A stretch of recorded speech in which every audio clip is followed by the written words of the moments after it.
స్వాగతం, సుస్వాగతం గాయత్రి జ్యోతిష్ కేంద్రానికి. నేను మీ వంశీ ఆస్ట్రో. శ్రీ వాల్మీకి విరచిత శ్రీమద్ రామాయణం అయోధ్యాకాండము 70వ సర్గ. భరతుడు తనకు వచ్చిన కల గురించి తన స్నేహితునికి చెబుతున్న సమయంలో అయోధ్య నుండి వచ్చిన దూతలు భరతుని వద్దకు వచ్చారు. కైకేయరాజును కలుసుకున్నారు. కైకేయరాజు కుమారుడు యుధామన్యుణ్ణి కలుసుకున్నారు. అయోధ్య నుండి తెచ్చిన కానుకలు వారికి సమర్పించారు.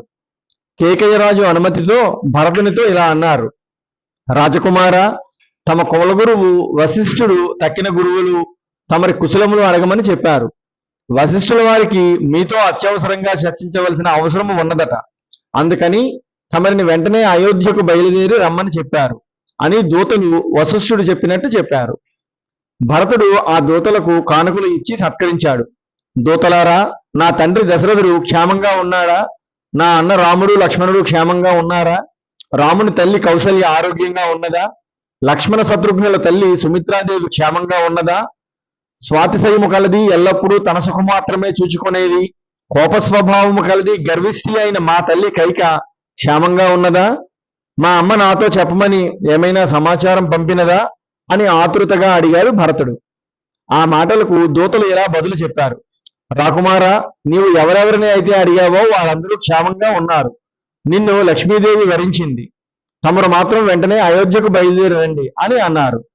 దూతలు తొందర పెట్టడం చూచి భరతుడు తన మేనమామ తాతగారికి నమస్కరించి వారితో ఇలా అన్నాడు: మహారాజా, అయోధ్య నుండి నన్ను తీసుకుని పోవుటకు దూతలు వచ్చారు. మా కులగురువు వశిష్ఠుల వారు నన్ను వెంటనే రమ్మన్నారట. అందుకని నాకు అనుమతి ఇస్తే నేను శత్రుఘ్నుడు అయోధ్యకు వెళ్తాము. మీరు ఎప్పుడు రమ్మంటే అప్పుడు వస్తాము అని కేకయ్యరాజు అనుమతి కోరాడు భరతుడు. కేకయ్యరాజు సంతోషంగా అనుమతించాడు. నాయనా భరత, నీ తండ్రి దశరథుణ్ణి నీ తల్లి కైక క్షేమం అడిగినట్టు చెప్పు. పురోహితులు వశిష్ఠునికి బ్రాహ్మణులకు నా నమస్కారములు తెలియజేయి. నీ సోదరులు రామలక్ష్మణులకు నా ఆశీర్వచనములు తెలియజేయి అని పలికాడు. తరువాత కైకేయరాజు అనేక విలువైన వస్తువులను కానుకలను అయోధ్యకు పంపాడు. భరత శత్రుఘ్నులు కూడా విలువైన కానుకలు ఇచ్చాడు. మార్గములో సహాయానికి విశ్వాసము గల సైనికులను కూడా పంపాడు. భరతునికి తనకు వచ్చిన స్వప్నము ఇప్పుడు దూతలు తొందర పెట్టడం చూచి ఏదో కీడు శంకిస్తున్నాడు.